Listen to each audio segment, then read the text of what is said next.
Welcome to Confident AF Live, taking your mindset next level to get next year's results today with me, your host, Brandon Foster. Are you a badass peep with big dreams, ready to turn your unrealistic goals into reality? Confident AF Live is the gateway to enormous new opportunities and unlimited possibilities. The unrealistic can suddenly become realistic for you if you believe it. Are you ready to take your dreams and results to the next level? Then stay tuned as we help crack open the door to new ways of impactful thinking and believing about yourself with mindset practices for badass people like you. Confident AF Live starts right now.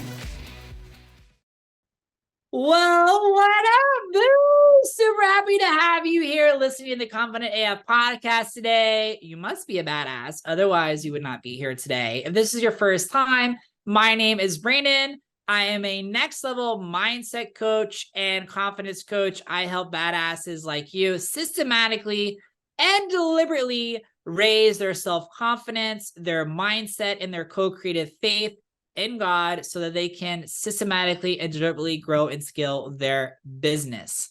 Today, I have a very special, unique podcast episode, a topic that I honestly don't talk a whole lot about. It's not because I don't want to talk about it. Actually, I think I just lied. No. It's not because I don't want to talk about it. It's because I didn't lie. It's not because I don't want to talk about it. It's because I feel like there are some really amazing people doing amazing work that have a better understanding of it than I do. So my hope with today is to, number one, tell you who I would tell you to listen to when it comes to money and finances in your business.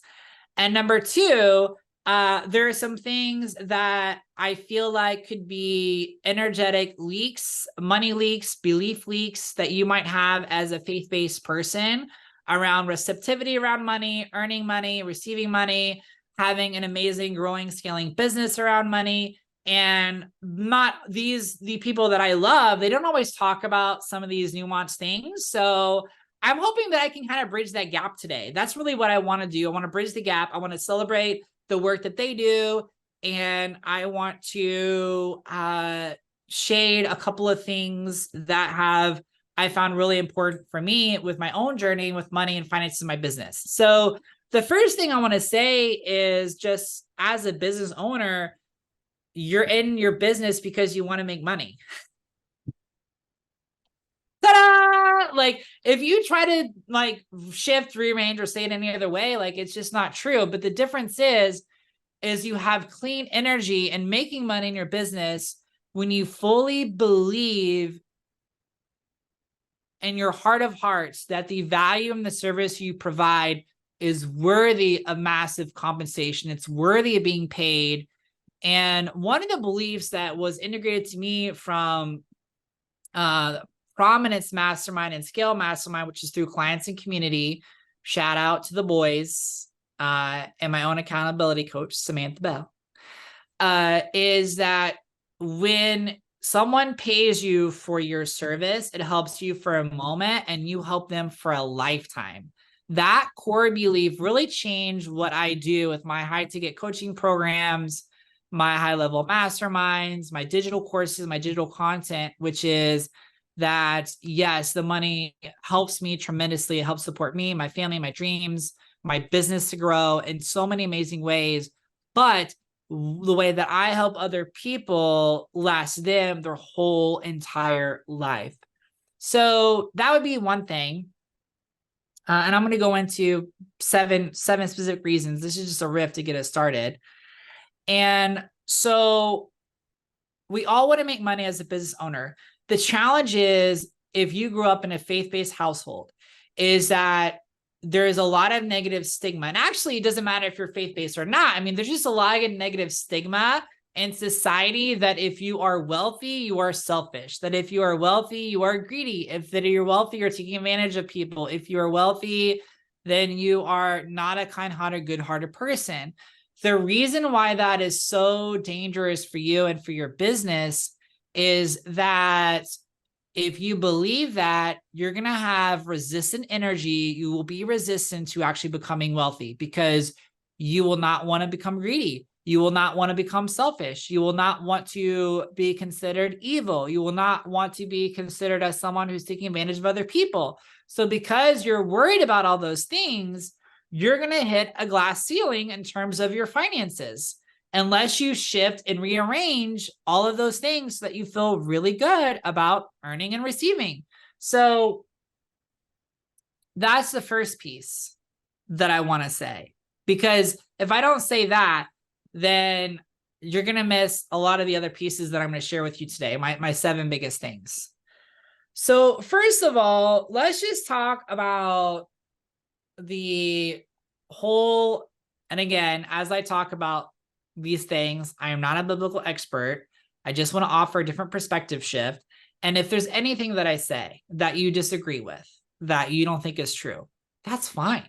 Like you get to believe what you want to believe. You are allowed to disagree with me. I encourage you to follow your heart in every way possible. So one of the things that I have had one of my coaching clients ask me is, you talk about wealth being safe and good. And I believe with all my heart that the more that you believe in God's abundance and God's favor over your life and over your business, of course, the wealthier you're going to become. And I believe that the wealthier you are, the more energetically you're aligned are with receiving God's love, because I believe everything is a sign of God and how much the universe loves us, whether it's our relationships, whether it's our finances, whether it's our business, whether it's the clients that we attract, that like naturally everything is a reflection of just allowance or disallowance of love, because God is love, love is source, which is God. So one of the things that people ask me often is they say, well, what do you do with the whole analogy, the fable, the story in the Bible about it's harder for a rich person to get into heaven than a poor person, because it's like threading a needle through a camel's eye, or whatever the verse is. Well, it's very easy for me to explain this, because when you have money, it's very easy to solve challenges, obstacles, and problems with the money you have, which can provide an opportunity for you to not rely on God, universe for your help, for your source, for love, and instead start to see as money as the problem solver. So a very easy, simple example. Imagine that your dryer breaks down. And so if you are a family or business owner who doesn't have a lot of money, like extra money saved or stashed away to pay for that, that could feel like a huge financial burden. And so you turn to God and, oh my gosh, God, how can we find the money? Please let more clients come in to pay for this added expense. I need your help, blah, blah, blah, blah, blah, blah, right? So conversely, if someone is really, really wealthy, they could be like, they might not even think about God. They just like, I have the money, I'll just pay for it and done, right? So the reason why that verse is so incredibly important is not saying it's bad or it's not good to be wealthy. The point of the verse is to remind us that money comes from God. Money is not God. Money is not our source.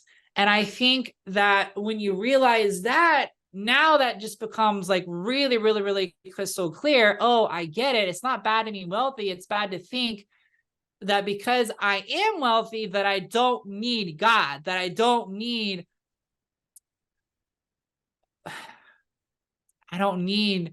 universe, source to love me, to support me, to help me. That's what that verse is actually talking about. So, because the truth is I don't know about you, but the more financially free I feel, the better I feel about receiving money and the money I have, the better my businesses feel, the better that I show up, the more I have to give, the more love that I feel. And it just makes things a lot easier instead of harder. I would also say too that well, where do I want to go with this next? I mean, I don't know. Maybe that's all I need to say about that first one, because it's one of the biggest things that people come up to me and they say, but what about rich people not going to heaven? It's like the verse never says rich people don't go to heaven. The verse says that it's easier for a poor person to go to heaven because they're more reliant on God because of where they're at. I would also say that can I say this? Yeah, I will say this. I will also say that I believe that the reason why a lot of people stay where they are, and by the way, even poor is like based on your own self-belief and ranking and comparing yourself to other people. Because like I had people who I knew who had been nurses for like 30 years and had like, you know, 100, 200, $300,000 in savings, and they thought they were poor. So like, even to say you are poor, you aren't poor, people have different perspectives on that. It's all about mindset. It's all about comparing yourself to other people. But what I do want to say is that no matter where you are in your business and where you are in your finances, you will never be able to go further than what you believe you can. And your faith will determine how far you go. Because the higher the faith you have in how much God loves and adores you, how much talent God has stored within you, what you believe are capable and able to do, your confidence, the higher that is, then the higher level of questions that you ask and the higher level of actions and risks that you take and the higher level of courage you have and the higher level of fears you overcome. Why did more people not do what Elon Musk did? Why did more people not do what Steve Jobs did or Oprah Winfrey? Well, one, they didn't develop their potential the way that those individuals did. Number two, we didn't believe it was possible. They did. Three, they overcame their fears one at a time that a lot of people aren't willing to do. Number two thing is that people say it's bad to love money. I don't think it's bad to love money. I think it's bad to love money more than God. I think it's wonderful to love and appreciate the money you have as long as you realize where it comes from. I think that's the key. I think knowing, I feel like one of my biggest things that I teach on in all of my masterminds and all my programs is that everything is a tool and a gift from God to bless your life and to bless your business. Money is a resource that can be used for good. Technology is a resource that can be used for good. Facebook ads is a resource that can be used for good. People are ways that God can bless our lives with love and grace and abundance. So when you start to view the lens differently as everything coming from source, everything coming from God, everything coming from your creator, now all of a sudden it's like, well, yeah, I get to love money because when I love money, I'm loving and appreciating what God has given me no more than loving and appreciating my marriage, loving and appreciating my cats, loving and appreciating my kids, loving and appreciating my business. The difference is what comes first in your life and recognizing where it comes from. That's the difference. The third thing is addiction. So I want to talk about this in terms of money and finances and really just an addiction in general, because we judge ourselves so much for addiction in our lives and whether or not you're addicted to, and I guarantee every single one of you is addicted to something right now. I promise you. I promise you. I love you so much. Whenever I use the word addiction, people immediately go and they think about alcohol and drugs and porn. But you can be addicted to working out. You can be addicted to eating unhealthy foods. You can be addicted to numbing on social media. You can be addicted to Netflix.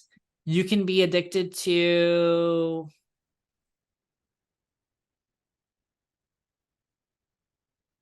I don't know, whatever makes you feel better when you need love. That's what addiction is. Addiction is, what do you do when you feel like you are unlovable and unworthy. Why do people binge eat? They feel unlovable and they feel unworthy. Why do people use porn? Because they feel unlovable, unworthy, and so it's like a quick dopamine hit. Why do people get addicted to sugar? Why do people numb out on social media instead of working on their business? They feel unworthy, they feel unloved, and they don't even realize it. That's the thing, they don't even realize it. So basically, addiction is just substituting love with something else. So you can totally use money, like spending money, like shopping sprees, to make yourself feel better temporarily as like a temporary dopamine hit, which is really unhealthy and not helpful for you to do, but people do it. And where am I going with this? Yes, number 2, with faith and finances and what people misconstrue. It's that it's bad to want money or desire money or to be addicted to earning money. And I'm going to tell you right now, there's nothing wrong with wanting more money. There's nothing wrong with figuring out ways to earn and receive more money. What is wrong is when you're doing that because you don't feel lovable, unworthy, and you are using that as a supplement from your creator. That's number 3. All right, moving on to number 4. So it's amazing how so many people talk about how, and like, it's better to be poor than it is to be wealthy as a sign of your relationship with God, with the divine, with your creator. And the truth is that the poorer you are, the less money you have, the less money you have to give. And so how can you help people if you have nothing to give? It's the same analogy that I use when people go, I have to, like, how do I say this? You can't be sick and help somebody else who's sick, right? It's kind of like if you're short, you can't help people reach high things. You can help people do other things, but you can't help people reach high things, right? So this idea that it's better to be poor than it is to be wealthy is ridiculous, because you can't help people if you don't have more money come in. You can't support your team. You can't help your clients better, provide them better tools and resources. You can't help your family more. You can't give to awesome organizations more. So that's another big misconception. That's number 4. You can't give what you don't have. Number 5, which is really important, is fundamentally people forget to understand that money is exchange of value. And that if money is exchange of value, if you want to make more money, you need to provide more value to the world. You need to provide more value for people. If you want to make more money, you got to provide more value for people. You got to provide more value for the world. And if people are not purchasing or buying your offer, it's because you're not providing the value that they want. Maybe your offer is actually priced really, really well, but they don't have the money and they're paying this red hot minute to spend, or they don't value what you have to give for their business. So they're not going to pay for it. It's very interesting because there is a piece of me that God's working with right now of like, meet people where they're at, Brandon. Meet people where they're at. So I'm having a lot of fun right now, taking different offers, courses, and playing around with different price points and energies and value exchange so that it feels good to me and it feels good to them wherever they're at. The reason why I say this is because if you want to know how to make more money in your business, the quickest way is to provide more value. Provide more value in your business and you make more money. The biggest challenge that a lot of business owners have when it comes to making money is they don't know how to express the value of what they provide. So it's difficult because all selling is an offer, right? It's just like, hey, I can help you with this, and here's how. The problem is a lot of people don't know, and especially if you're in an industry that has a lot of noise, a lot of buzz, and a lot of expectations already out there. And because there's a lot of expectation noise already out there, they don't understand or fully comprehend the full level of the value and service that you provide. So that is number 5.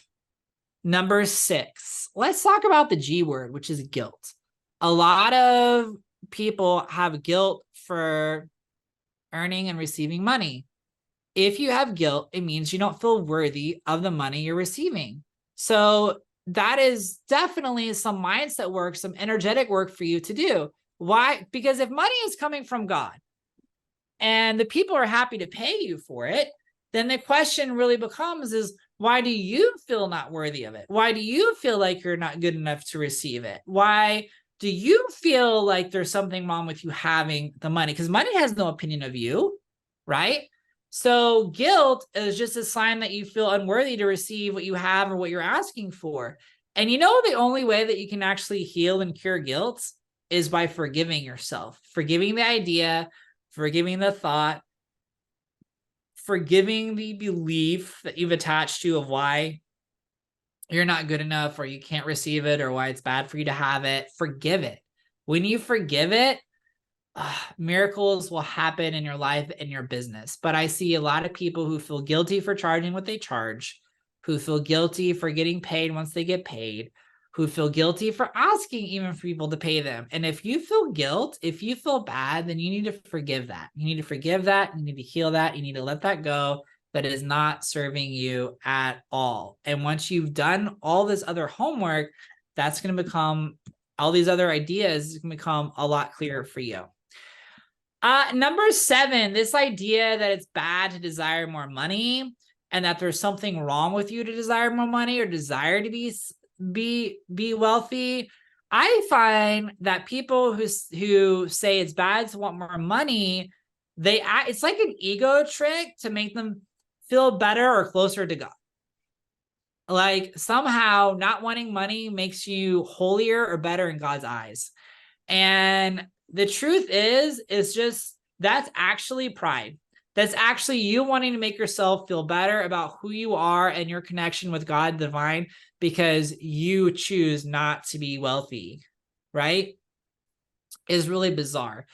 And the truth is that I believe that desiring to be wealthy is natural. When you realize that money comes from God, and it's a sign of abundance and favor and love for God to bless your business, for God to bless your life, then that seems to me that would be perfectly natural to desire more money, to desire another level of value you're providing to the world, to desire to be able to take care of your family better, take care of your employees better, take care of your team better, take care of your clients better. Feels like that would be very, very natural thing for you to do.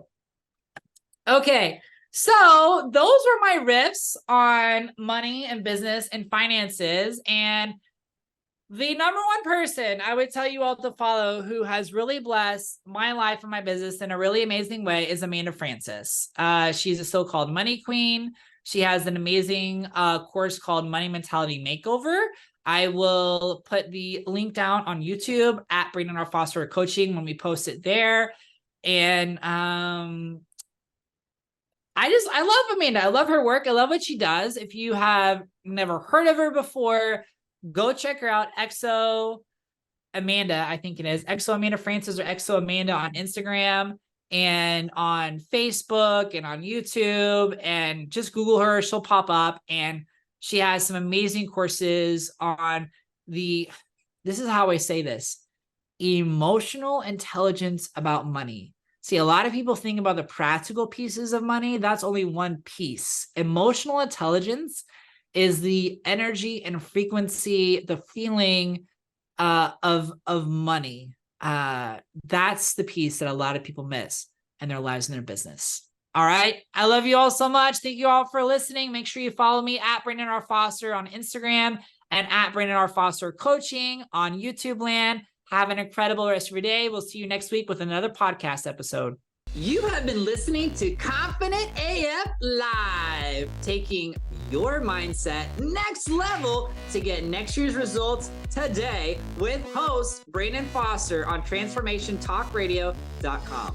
Listen or watch live every Wednesday, 12 p.m. Pacific, 3 p.m. Eastern, where I help badasses like you with big dreams learn to take their impact and results next level, turning those unrealistic goals into reality. Confident AF Live is the gateway to enormous new opportunities and unlimited possibilities. For more information, get in touch with me, Brandon, at brandonrfoster.com.